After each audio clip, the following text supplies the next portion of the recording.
kids. I'm here to read All the Way to America by Dan Iaccarino.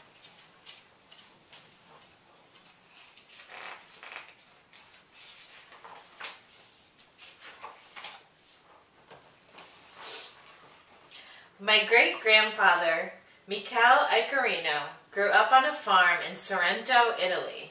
When he was a boy, his father gave him a little shovel so he could help tend the zucchini, tomatoes, and strawberries that his family sold in the village.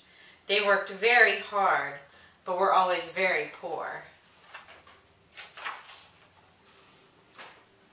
And so when he was a young man, Michele left Italy and went all the way to America in search of new opportunities. Work hard, his father told him, handing him the little shovel. But remember to enjoy life. And never forget your family, his mother said. She hugged him and gave him their few family photographs and her recipe for tomato sauce.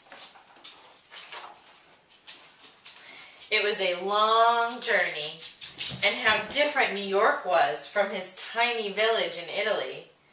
Like many immigrants passing through Ellis Island at the turn of the last century, he was given a new name. Michele Iaccarino was now Michael Iaccarino. He was so happy to be in America, but never forgot his family in Sorrento.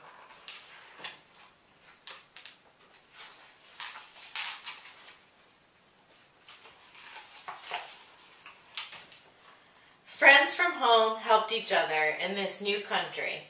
Michael found work in a bakery owned by a man who had also come from Sorrento. Michael polished his little shovel till it shined and used it to measure out flour and sugar.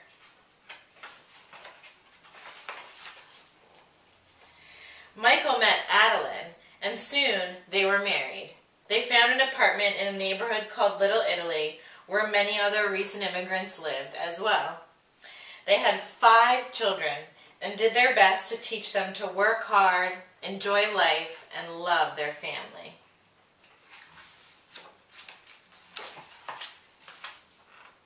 Michael started his own business as a pushcart peddler and continued to use the little shovel, this time to measure out dried fruit and nuts. His oldest son was named Aniello, but everyone called him Dan. Back then, children often had to leave school to help support their families, so from the age of 12, Dan worked for his father. When Dan grew up, he married Helen. These are my grandparents. Together, Dan and Helen opened a market. They sold all sorts of wonderful Italian food. Now the little shovel belonged to Dan, and he used it to measure out beans, macaroni, and olives. Dan had always dreamed of living in the country, so he and Helen bought a house with a big yard and raised a family there. He loved having everyone over for Sunday dinners.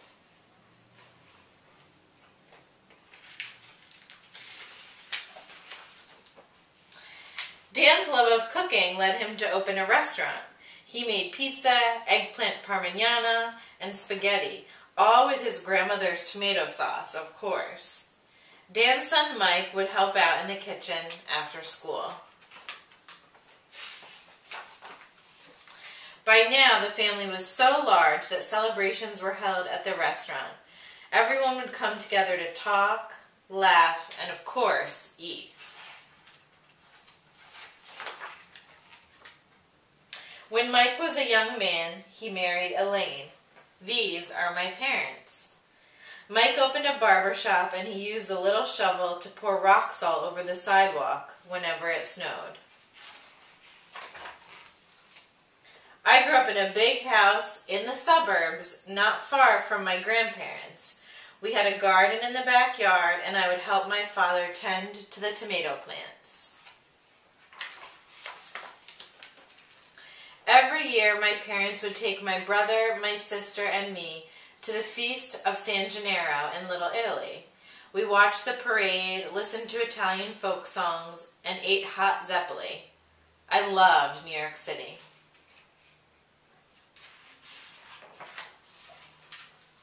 So when I grew up, I moved back to the city where my great-grandfather Mikel had lived. Work hard, my father told me as he had handed me the little shovel, but remember to enjoy life. And don't forget to call your family, said my mother. I did work hard, and after a few years I became an author and illustrator, creating books for children. Then I married Sue, and soon our son was born. He is named Michael, after my father and great-grandfather. Now I watch Michael and his sister Lucy work on our small terrace with the very same shovel that their great-great-grandfather brought all the way to America. We grow zucchini, tomatoes, and strawberries. I do my best to teach them to work hard, enjoy life, and love their family. The end.